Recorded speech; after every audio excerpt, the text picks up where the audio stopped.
Today we're going to fix the door lock on an '01 Ford Escape. Sometimes the electronic servo goes bad, and when you click lock or unlock, or no matter what you do, the door won't open or it won't lock. Sometimes you get lucky and it freezes in the unlock position, and you can still open the door, but it never locks. It's always unlocked. The little electronic servo solenoid in there goes bad. We'll have some tips here in a little bit on how to find that servo economically, an aftermarket one. And sometimes this servo goes bad and you're in the locked position, and so then you can never open the door. So we're going to show you how to get in there and unlock that door so you can open it and fix it. So let's get inside the car and get that open.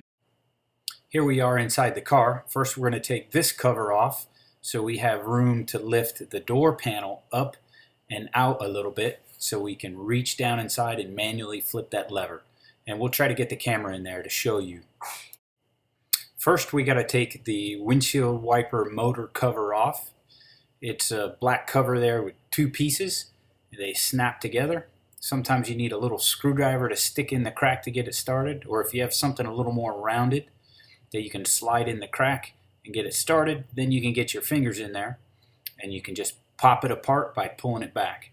It's just plastic clips, so you don't want to pull too hard on it, but you got to give it a little bit of a yank. And there it goes. Now we have a little bit of room to lift this up over. That hump area actually curves around the back side of the latch, so you have to kind of pull it up and forward towards the front of the car to slide that plastic piece off. There's 6 clips in this area that we have to snap out. In this car they're already pretty loose. This car is a little bit easier than others because it's got so many miles on it, but you got to give it a little bit of yank to pop those clips out.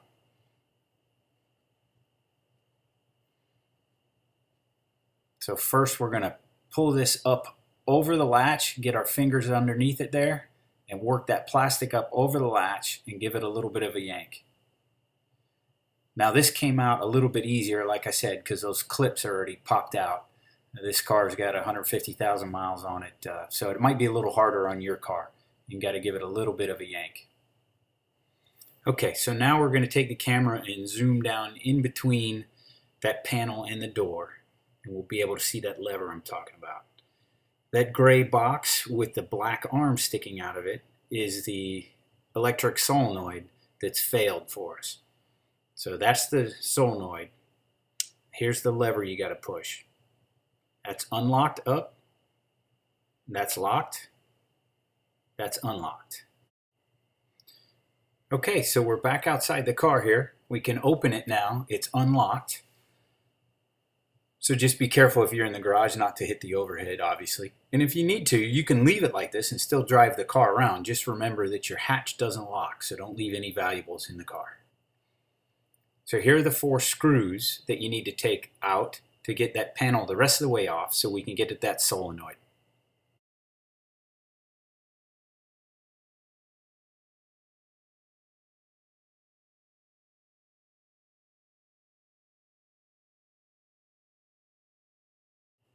Slide it up a little bit and it'll come off and fall out into your hands. Here's those clips that sometimes the metal retainer slides off the plastic and it falls down in the door. So you may have to fish in the door and get those and slide them back on the plastic tabs. Looking up in the door, here's the magic box that's gone bad. The solenoid, 2 screws hold it in. They come in from the back side though, so we have to drop this bronze colored bracket to get those screws out. There's 2 10mm nuts on this side here and 2 10mm nuts here on this side. Adjust the camera. And then a single Phillips screw right in here. And of course we have to take the electrical connector off here and a couple of those connecting rods. So a Phillips to get that single screw out, then we'll use a flat blade to unplug the electrical connector. For the two connectors with yellow fittings on them, we'll use a flat bladed screwdriver to pop that fitting open and pull the rod out. And then for the green one, we'll use a needle nose pliers, stick it in behind, and there's fingers on the fitting. You can squeeze them together and then pull the fitting down towards the floor and it'll pop right out.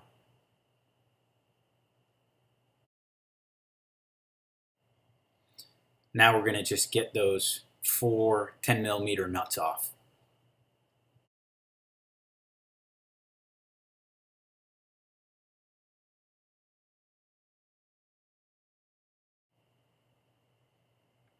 Once you can swing that whole assembly down, you can see the 2 torque screws that actually hold the solenoid into the bracket. So we'll back those 2 out, and then all we have to do is take the connecting arm off.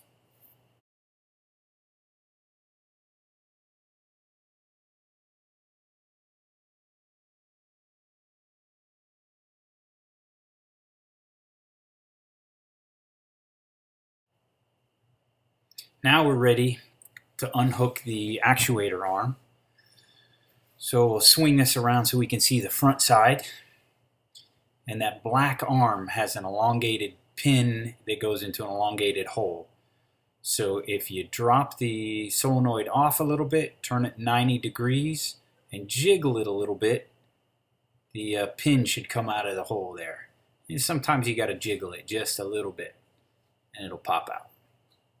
And there's that elongated pin you can see. Okay, so here's the OEM stock one. And the only way you can get this now is to order the whole assembly from Ford, which is $250. I didn't care for that too much. Doing a little bit of internet searching, I found an almost identical one that fits in pretty well. It's got good reviews, and it's about 50 bucks after you pay for shipping. There are a couple of things different about it. For one, it has these wire pigtails on it instead of the plug like on the factory one. But what we'll do is we'll flatten these connectors and plug them in to the female plugs that normally plugs in here on the OEM one. The other difference is the plungers, but that's a pretty easy fix because they actually snap off. It's slotted, and you can just snap this plunger off and they're identical underneath. There's the slot on the OEM one. Wiggle it a little bit as you pull on it and it'll pop right off. And now you can put that plunger on the new one. And do the same thing with the one on the new one. Pop it off. It's got that same fitting on it. So now you can take the OEM plunger and fit it onto your new solenoid. It just pops on, and we're good to go. Here's the info on where I ordered that solenoid from. I'll put it in the comments section too. So now we're ready to fit the new one. It's the reverse order of how we took the old one out. You're going to start off by getting that elongated hole, swing it around, get your 2 torque screws set in. Screw those down.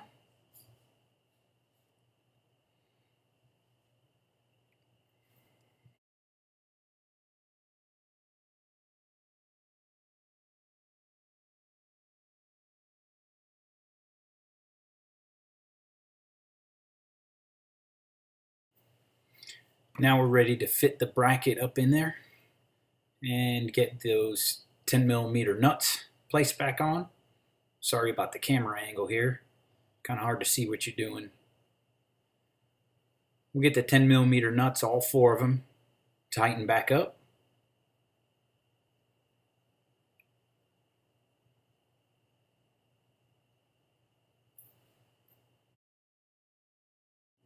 Next, we'll get the connecting rods put back in, snap them into the fitting, snap the fitting closed, and the green one, just pop the pin back in. Several ways to work the electrical connections. If you look at the factory plug, you can see it takes little spades. So you can flatten the connectors that came on the new solenoid, trim them a little bit, and you're actually making little spades out of them. Once you flatten them, they become too fat, so you got to take a shears or a side cutter and cut them a little bit thinner so they'll fit in there. Alternatively, you could use wire nuts or butt connectors and just cut the wires and butt connect them. Once I flattened these and trimmed them a little bit, they were really snug, so I'm not worried about them falling out. So here you can see the actuator working. I'm going to get the key fob and click it. There you can see it lock and unlock. And that's what's supposed to be going on inside the door when you either hit the door lock switch or you use the key fob. There's lock and unlock. Before we put the panel back on, we're going to check it and make sure it functions correctly. You may run into this issue, that you hit the lock button and the door still opens. And then you hit unlock and the door actually locks and won't open. All that means is the polarity is switched. So all we got to do is unplug the wires, switch them, and plug them back in.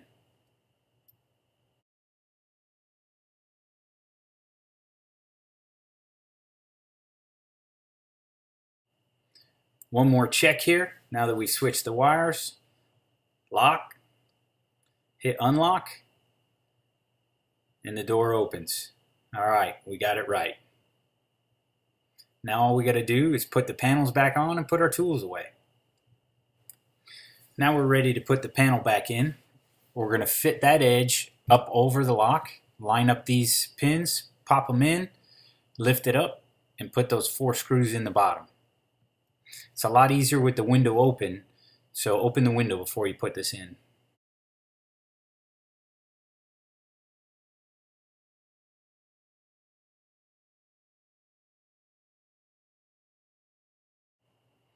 Now we're ready to put the windshield wiper motor cover back on.